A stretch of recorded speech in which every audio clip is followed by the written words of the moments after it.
Hi guys, it's Casey here at Colonial Gardens in Phoenixville, Pennsylvania. We are in our Monarch Way Station where we haven't been for a little bit to highlight another native plant. This is Tall Goldenrod, one of many species of goldenrod that's native here to the northeast of the United States and all the way up into Canada. This one is Solidago altissima, because you'll hear some of them like the giant goldenrod. They all have very similar common names, but I believe this one, because it's got smooth edges to its leaves, it's not our Canada goldenrod, which we often see around here as well, but instead tall goldenrod that can range anywhere from like 2 or 3 feet all the way up to about 6 feet tall. This is a plant that if you live in Pennsylvania, you are probably very familiar with, at least passing by the roadside. I think that it provides us a lot of lessons about how plants grow and also about their role in the ecosystem. So tall goldenrod, normally we call this series Why You Should Plant XYZ Plant. We did not plant this goldenrod here. This is one that volunteered itself to come up, and that's why you see it along roadsides, and that's what makes goldenrod a really successful native wildflower. They are one of the first plants to seed in an area that's been disturbed. Now, in natural ecosystems, that disturbance could happen because of a wildfire or a volcano. That's a lot of times what we'd see in my ecology textbooks. But in a more human-dominated area, you're going to see it along roadsides, new construction, and even in the garden setting where you might have some exposed soil where the seeds might be able to land.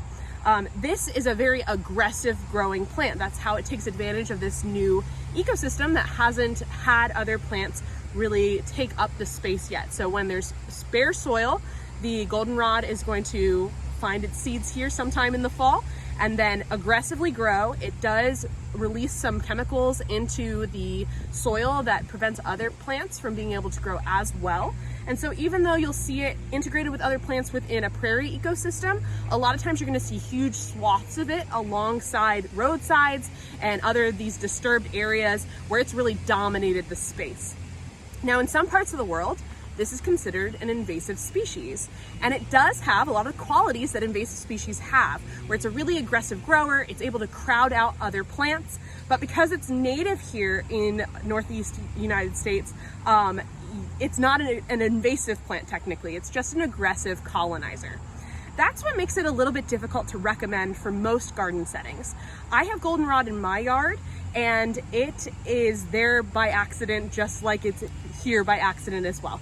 Or I should say by will of nature rather than an accidental pop-up from us. We didn't plant it, it showed up in our pollinator garden. It's a welcome addition. Goldenrod hosts many species of butterflies and moths. It also has some very species-specific bees that will come for just this genus, as well as beetles. It is a really uniquely beneficial plant to local pollinators and wildlife. But as far as in the garden, you might end up having it take over, crop up in places you weren't interested in, and end up with some more maintenance than you expected. The one unfair reputation that goldenrod does have is for being an allergen. And really, goldenrod, while it has pollen like other plants do, it's not wind pollinated, so it's not actually the one that's causing you to have allergy troubles in the fall. It happens to bloom at the same time and often in the same areas as giant ragweed, which also popped up in my backyard alongside the goldenrod. So they often grow in similar places, but the ragweed has much less conspicuous flowers to it. They're green, so you really don't notice it, but that's what's causing your allergies, not the goldenrod that gets a really bad reputation for that. It is an awesome plant if you've got a naturalized space in your garden, if you're trying to create a prairie ecosystem. It is gorgeous. There are so many different species, and horticulturalists are looking every year at what varieties might be better suited to the garden than the naturalized tall variety. But they're a really excellent addition for wildlife. If you end up with it as a surprise, you don't have to think of it as solely a negative. It's going to give you this beautiful burst of color in the fall, and the pollinators are really going to thank you for having all these inflorescences of flowers around them. So again, we're in late September. This is tall goldenrod, a native species here in Pennsylvania, and one if you have the right setting, you could plant, but otherwise it might pop up anyway. So thanks for watching and have a great day.